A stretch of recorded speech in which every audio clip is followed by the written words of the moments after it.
दोस्तों नमस्कार। आज हम राजस्थान में स्वतंत्र 1857 का स्वतंत्रता संग्राम के बारे में पढ़ेंगे। दोस्तों, पूरे भारत में स्वतंत्रता आंदोलन चल रहा था। जो आंदोलन मेरठ से शुरू हुआ। मंगल पांडे नामक सैनी ने जो विद्रोह शुरू किया था अंग्रेजों के प्रति, उसकी चिंगारी पूरे भारत में फैली। और वही चिंगारी जब राजस्थान में फैली तो राजस्थान में भी 1857 के प्रति वहाँ के राजाओं में, वहाँ के सामंतों में, वहाँ के जो सैनिक हैं उनमें और तथा आम जनता में उनके प्रति, अंग्रेजों के प्रति असंतोष की। राजस्थान में 1857 का स्वतंत्रता संग्राम जब हुआ था तो उससे पहले राजस्थान में जो कंपनी थी उनकी क्या स्थिति थी। दोस्तों, 1858 में हमें पता है कंपनी, जो ईस्ट इंडिया कंपनी है, उसका शासन किसके अधीन चला गया? ब्रिटिश शासन के अंदर चला गया था। महारानी का अधिकार हो गया था 1858 चार्टर के अनुसार। तो ब्रिटिश कंपनियों का शासन खत्म हो गया था। उस समय जो जनरल वायसराय बने थे, प्रथम वायसराय लॉर्ड कैनिंग बने थे। उस समय राजस्थान में क्या स्थिति थी? तो सबसे पहले तो था दोस्तों एजीजी की। राजस्थान में जो एजीजी था वो था जॉर्ज पैट्रिक लॉरेंस। एजीजी कौन था? George Patrick Lawrence. दोस्तों, राजस्थान में पूरे राजस्थान के लिए एक एजीजी की नियुक्ति की गई थी, agent to governor general. AGG की फुल फॉर्म क्या है? Agent to the governor general. ये एजीजी जो राजस्थान में था वो था जॉर्ज पैट्रिक लॉरेंस। इसकी सहायता के लिए ये यहाँ पर शासन व्यवस्था देखता था, शांति व्यवस्था देखता था।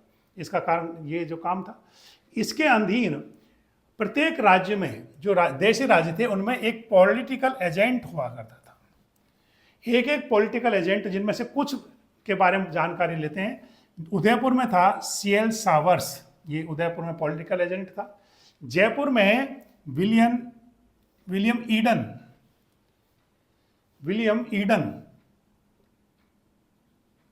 जयपुर में विलियम ईडन जो है वो पॉलिटिकल एजेंट थे। जोधपुर में मॉक मेसन। दोस्तों, ये वही है जो आवा में इनकी हत्या कर दी गई थी और इनका सिर जो है किले के दरवाजे पर टांग दिया था। ये जोधपुर में ये पॉलिटिकल एजेंट थे मॉक मेसन। इसी तरह से कोटा में मेजर बर्टन, इनकी भी हत्या कर दी गई थी, मेजर बर्टन की। ये कोटा में पॉलिटिकल एजेंट थे। और भरतपुर में मॉरिसन, प्रारंभिक रूप में तो ये थे। भरतपुर में जो है वहाँ का शासक जो थे जसवंत सिंह, वो नाबालिग था।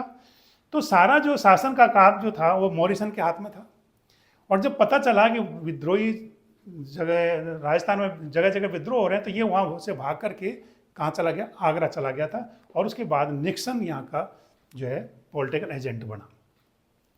तो दोस्तों, इस तरह से ये पॉलिटिकल कुछ राज्यों के मैंने यहाँ बताए। अब यहाँ पर कुछ छावनियाँ थी, सैनिक छावनियाँ।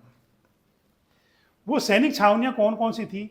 दोस्तों, राजस्थान में कुल 6 अंग्रेजी सैनिक छावनियाँ थी। कितनी थी? 6। जिसमें एक तो था नीमच, ये एमपी में पड़ता है नीमच। यहाँ पर कौन कौन सी सेना थी? बॉम्बे आर्मी थी और बंगाल आर्मी थी। इसके अलावा नसीराबाद, ये नसीराबाद जो है ये अजमेर में है।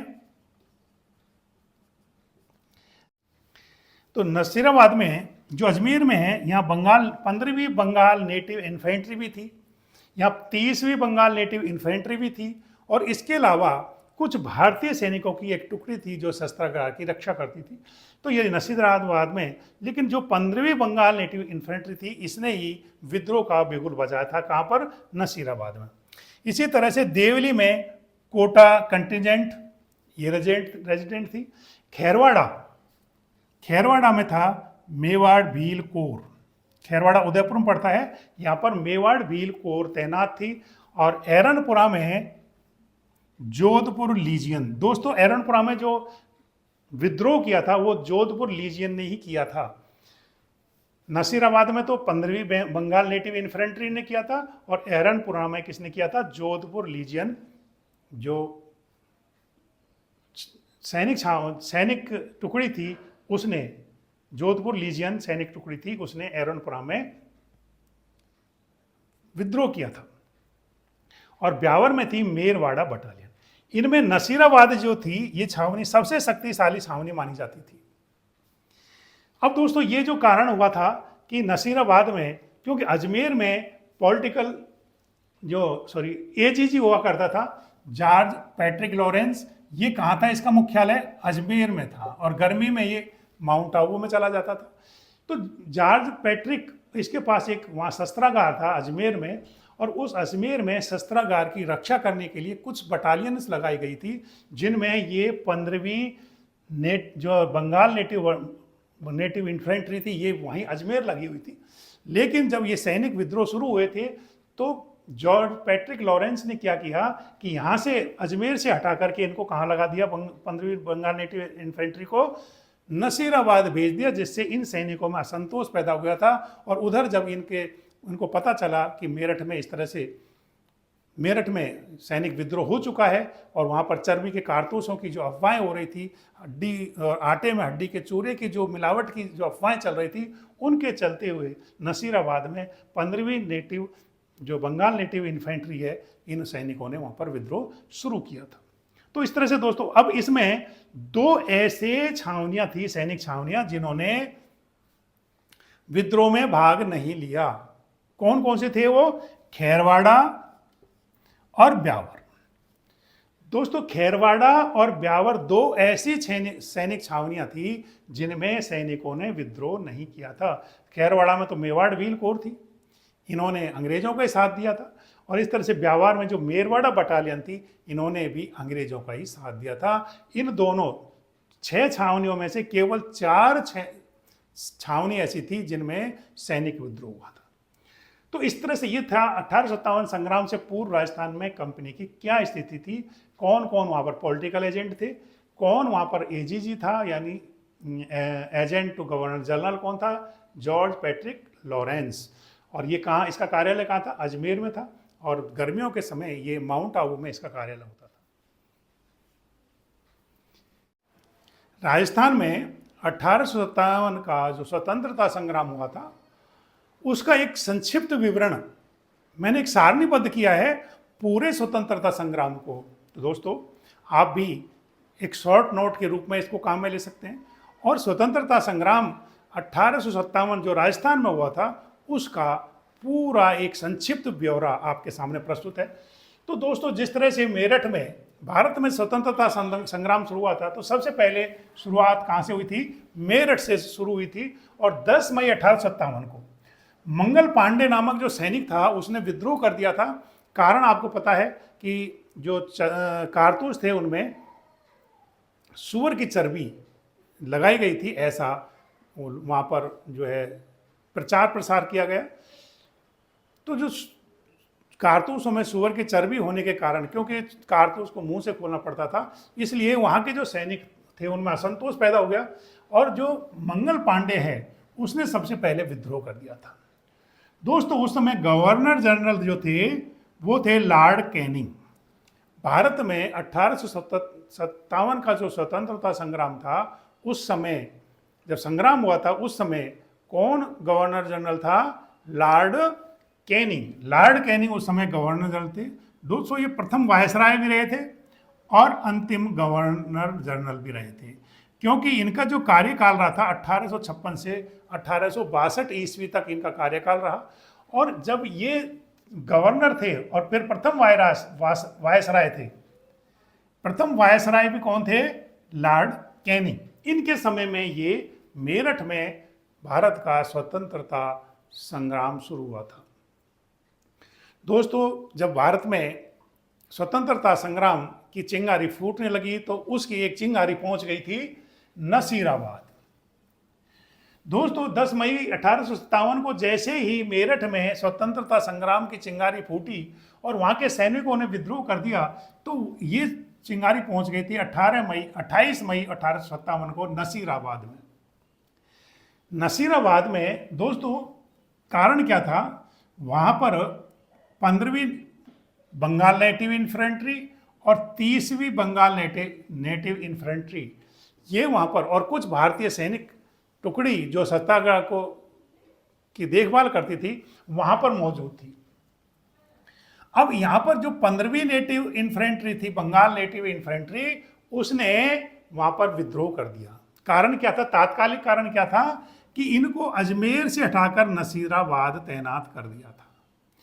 दोस्तों 15वीं बंगाल नेटिव इन्फेंट्री जो थी ये अजमेर में तैनात थी और वहां पर जो शस्त्रागार थे अजमेर में उनकी देखभाल करने के लिए ये इन्फेंट्री लगाई हुई थी, लेकिन अजमेर से हटा करके इनको कहां लगा दिया था? नसीराबाद लगा दिया था। तो सैनिकों के मन में ये विश्वास हो गया। अविश्वास क्यों हुआ? कि ये अंग्रेज जो है हम पर भरोसा नहीं करते, इसीलिए हमको अजमेर से हटाकर कहां लगा दिया? नसीराबाद लगा दिया था। तो इस अविश्वास की भावना जो अंग्रेजों में के प्रति थी, अंग्रेजों में थी, इसकी वजह से उनको कहां लगा, उनमें क्या पैदा हो गया? असंतोष पैदा हो गया था। तो 15वीं बंगाल नेटिव इन्फेंट्री, दोस्तों नसीराबाद में 15वीं बंगाल नेटिव इन्फेंट्री ने ही सबसे पहले विद्रोह किया। कारण मैंने बता दिया था कि उनको अजमेर से हटाकर, अजमेर में ये शस्त्रागार की रक्षा करते थे और अजमेर से हटाकर कि इनको नसीराबाद लगा दिया था, क्योंकि नसीराबाद लगाने पर इनको ये महसूस हुआ कि अंग्रेज हमारे ऊपर भरोसा नहीं करते, ये हमारे ऊपर अविश्वास करते हैं, इसलिए वो अंग्रेजों से असंतुष्ट हो गए और उन्होंने वहां पर विद्रोह करना शुरू कर दिया। विद्रोह करने पर दोस्तों उन्होंने नसीराबाद को लूटा, छावनी को लूट लिया और उसके अलावा तोपखानों पर उन्होंने अधिकार कर लिया और उसमें मेजर स्पोर्टिस वुड जो सैनिक अधिकारी था और कर्नल न्यूबारी दोनों की हत्या कर दी। जो सैनिक थे, विद्रोही सैनिक थे, उन्होंने मेजर स्पोर्टिस वुड और न्यूबारी दोनों की हत्या कर दी और ये आंदोलन बढ़ता चला गया। यहां से ये नसीराबाद के जो सैनिक थे इन्होंने दिल्ली चलो का नारा दिया था और दोस्तों ये दिल्ली की तरफ रवाना हो गए।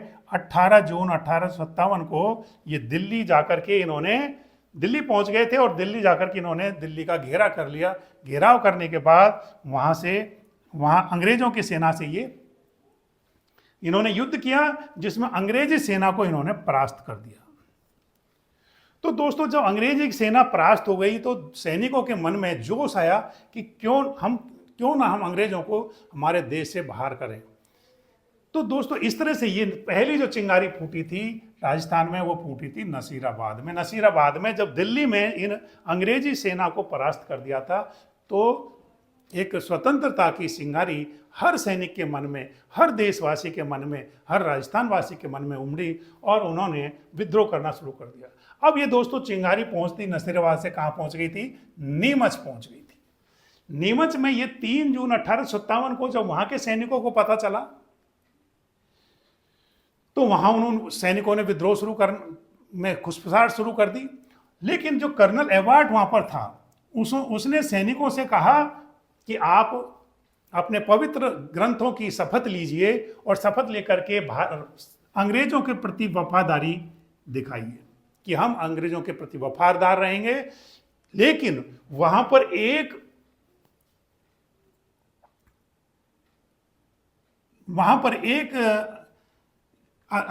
सैनिक जो था वो था मोहम्मद अली बेग।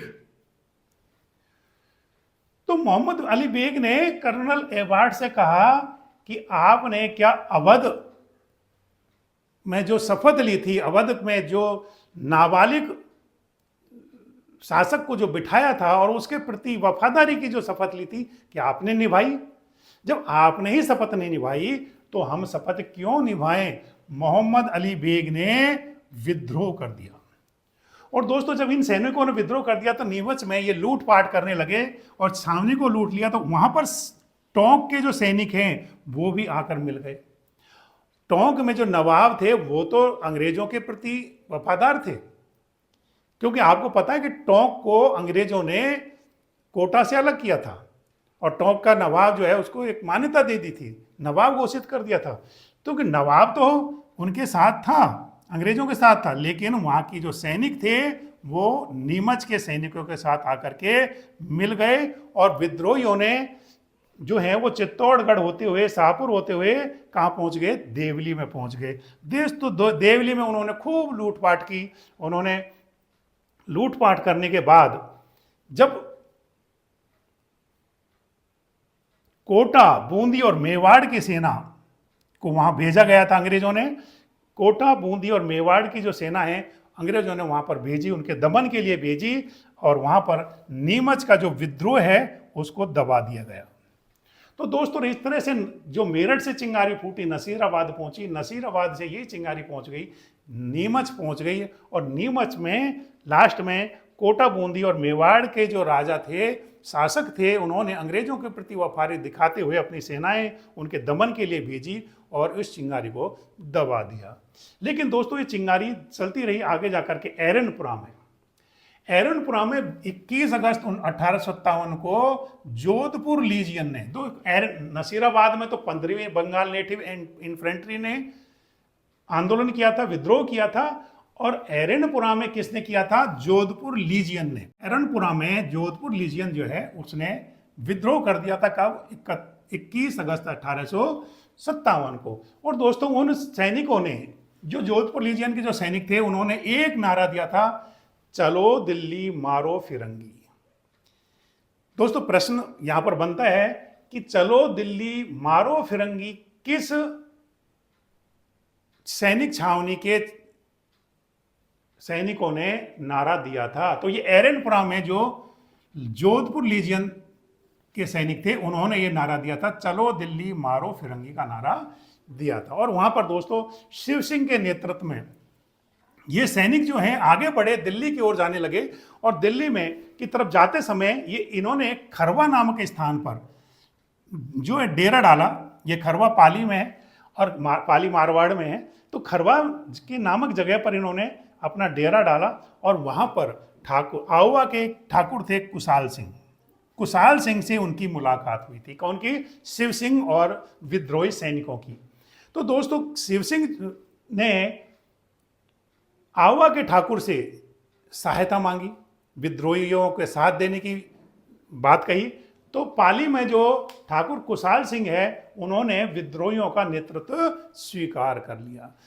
दोस्तों यहां पर मैं बताता चलूं कि पाली में जो आउवा के ठाकुर थे कुशाल सिंह, वो जोधपुर के राजा जो थे तख्त सिंह, उससे नाराज थे। नाराज होने का कारण क्या था? दोस्तों नाराज होने का कारण क्या था कि जो तख्त सिंह थे जोधपुर के शासक, उन्होंने ठाकुर कुशाल सिंह की जागीर का कुछ हिस्सा जो है अपने अधीनस्थ कर लिया।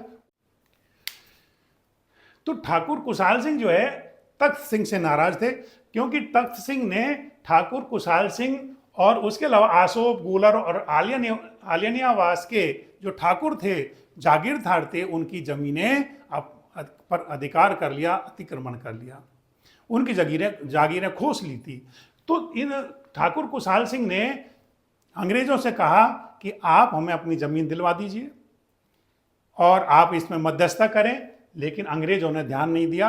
इसलिए आउवा के जो ठाकुर थे कुशाल सिंह, वो तख्त सिंह से भी नाराज थे और अंग्रेजों से भी नाराज थे। तो इस समय आउवा के ठाकुर को एक मौका मिला अपनी देशभक्ति दिखाने का और अंग्रेजों के प्रति गुस्सा दिखाने का। तो उन्होंने, ठाकुर कुशाल सिंह ने विद्रोहियों का नेतृत्व स्वीकार कर लिया। अब दोस्तों उन्होंने चिट्ठी लिखी किसको? आसोप, गूलर और आलियानिवास के जो ठाकुर थे उनको चिट्ठी लिखी, और वो दोनों तीनों अपनी सेनाएं लेकर के जो है आहुआ आ पहुंचे और उनकी सेना विद्रोहियों के साथ मिल गई थी। लेकिन इसमें दोस्तों कुछ ऐसे शासक थे, ऐसे जागीरदार थे, जिन्होंने अप्रत्यक्ष रूप से आहुआ के सैनिक जो थे और जो विद्रोही सैनिक थे उनकी सहायता की थी, जो एरनपुरा से चलकर आए थे। उनमें कौन कौन थे दोस्तों? यहां पर भी एक प्रश्न बनता है। मेवाड़ के सलुम्बर, कोठरिया, लसानी और रूपनगर।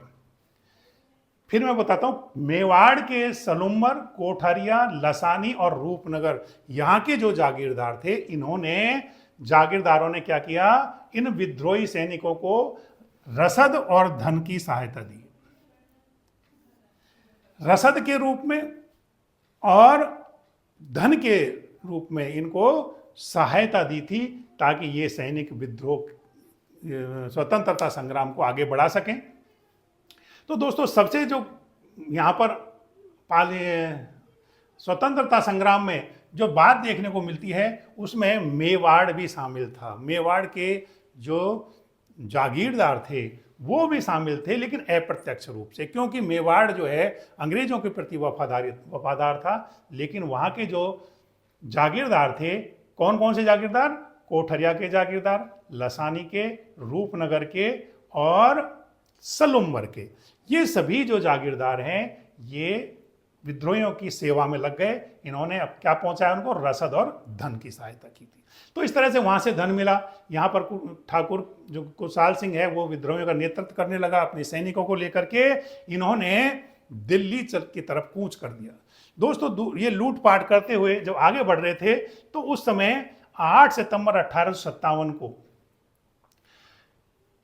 एजी जी ने तख्त सिंह को आदेश दिया कि जाकर के इनका दमन कीजिए, इनको रोकिए।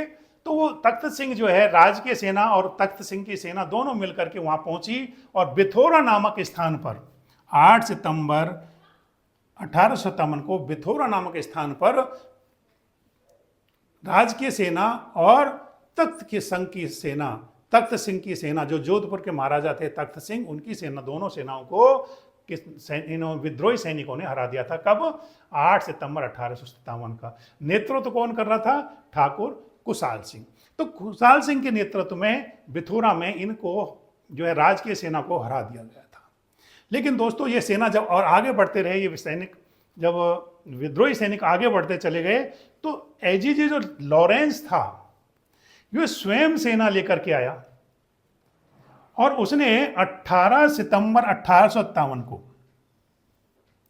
एक जगह चेलावास, वहां पर विद्रोहियों से युद्ध किया। चेलावास के युद्ध में 18 सितंबर 1857 को चेलावास में एक युद्ध हुआ जिसमें एजीजी लॉरेंस भी इन सैनिकों से, विद्रोही सैनिकों से हार गया। ठाकुर कुशाल सिंह के नेतृत्व में उनको जीत मिली विद्रोही सैनिकों को और उनका हौसला बुलंद होता गया और वो दिल्ली की तरफ बढ़ते चले गए।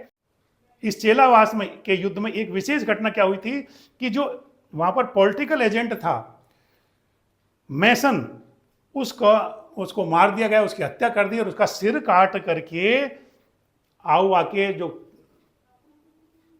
किला है उस पर टांक दिया। तो आउवा के किले पर किसका सिर टांक दिया गया था? मैसन का। जो पॉलिटिकल एजेंट था मैसन, वो मारा गया। उसके बाद दोस्तों स्वयं जो है सैनिक अधिकारी कर्नल होम्स, जो ब्रिगेडियर था कर्नल होम्स, ये ब्रिगेड जो है स्वयं 20 जनवरी 1858 को एक सेना लेकर के और इनका दमन करने के लिए गया और विद्रोहियों से भयंकर युद्ध हुआ जिसमें सैनिक, जो विद्रोही सैनिक है वो परास्त हुए। यानी ठाकुर कुशाल सिंह परास्त हो गया और वहाँ जो उनकी माता थी सुगाली माता, इसको विद्रोहियों की माता भी कहा जाता है, सुगाली विद्रोहियों की देवी भी कहा जाता है, विद्रोहियों की देवी भी कहा जाता है। सुगाली माता जो 10 मुख 54 हाथ की देवी थी, इस देवी को होम्स कहाँ लेकर आ गया? अजमेर, जो आज भी अजमेर संग्रहालय में रखी हुई है। तो दोस्तों इस तरह से यहाँ पर ये विद्रोह शांत हुआ और यहाँ जो है ठाकुर कुशाल सिंह इस एरिया में लूटपाट करते रहे और अंत में वहीं पर इनकी कहते हैं मृत्यु हो गई थी। इसके बाद ये आगे चलते हुए फिर कोटा में ये पहला 15 अक्टूबर 1857 में कोटा क्रांति फिर शुरू हुई और ये अक्टूबर में क्रांति जो शुरू हुई थी उसमें 2 कारण थे।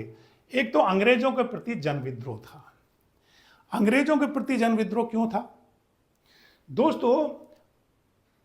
एक तो ये था कि अंग्रेज जो थे उन्होंने अफीम की नीति अपनाई थी और दोस्तों वहाँ पर अफीम का व्यापार बहुत ज़्यादा लीगल इलीगल चलता था। तो अफीम का जो व्यापार जो चलता था और वो लोग जो उनमें संलिप्त थे वो लोग अंग्रेजों के विरुद्ध हो गए और क्योंकि उनका प्रभाव उन लोगों पर भी था। दोस्तों कारण एक तो हो गया कि अफीम की नीति, कोटा में विद्रोह का। दूसरा कारण क्या था कि जो वहाँ पर मेजर पॉलिटिकल एजेंट जो बर्टन थे, उस बर्टन ने उन अफसरों को जो अंग्रेज विरोधी थे और बताते हैं कि वो महाराजा के प्रति भी वफादार नहीं थे, तो अंग्रेजों ने उनकी मांग की कि इन्हें हमें सौंप दिया जाए ताकि हम इन्हें दंड दे सकें और इस तरह से वहाँ की जो जनता थी वो अंग्रेजों के खिलाफ हो गई और उनमें असंतोष पैदा हो गया। लाला हरदयाल और मेहराब सिंह ने सेना में जो है विद्रोह की चिंगारी लगाई थी। लाला हरदयाल एक वकील थे, जाने माने वकील थे, और ये रिसालदार थे मेहराब खां, ये सेना में रिसालदार थे। इन्होंने दोनों ने मिलकर के सेना को विद्रोह के लिए जो है विद्रोह करने के लिए उकसाया। तो जब सैनिकों ने वहां पर विद्रोह कर दिया, छावनी को लूटने लगे, तो 15 अक्टूबर को 1857 को रेजिडेंसी को उन्होंने घेर लिया और जो पॉलिटिकल एजेंट बर्टन था उसकी हत्या कर दी। तो इस तरह से पूरे कोटे पर सैनिकों का जो है नियंत्रण हो गया। करीब ये 5 महीने तक कोटा पर विद्रोहियों का नियंत्रण रहा। कितने महीने? 5 महीने कोटा पर पूरा अधिकार कर लिया, पूरे कोटा को खूब लूटा, इनकी छावनियों को लूटा। तो इस तरह से जब ये सैनिक 5 महीने तक पूरे कोटा को अपने अधीन कर लिया, उनको पूरा नियंत्रण कर लिया, तो फिर एक नसीराबाद से H.G. रॉबर्ट्स जो है सेना लेकर आया और उन्होंने विद्रोहियों से कोटा को मुक्त करा लिया। तो दोस्तों, इस तरह से कोटा में ये जो विद्रोह चला वो करीब 5 या 6 महीने चला और विद्रोहियों ने कोटा पर पूरा अधिकार कर लिया था। तो दोस्तों, इस तरह से ये संक्षिप्त विवरण जो है मैंने आपको बताया राजस्थान में 1857 का स्वतंत्रता संग्राम। अब इसके बाद जो और दूसरे जो राज्य थे, अधिकतर राज्य थे वो अंग्रेजों के वफादार थे। तो दोस्तों, जिस तरह से पता है आपको कि जब अंग्रेजों के वफादार थे तो सभी राजाओं ने अंग्रेजों की सहायता करी सैनिक बल के रूप में, और दूसरी तरफ से उनको जो है सुरक्षा मुहैया कराई थी, अंग्रेजों को सुरक्षा मुहैया कराई थी। किससे? विद्रोही सैनिक। अगर ये वीडियो आपको अच्छी लगी तो आप ज़रूर इसको लाइक करें और सब्सक्राइब करें। जय हिंद, जय भारत।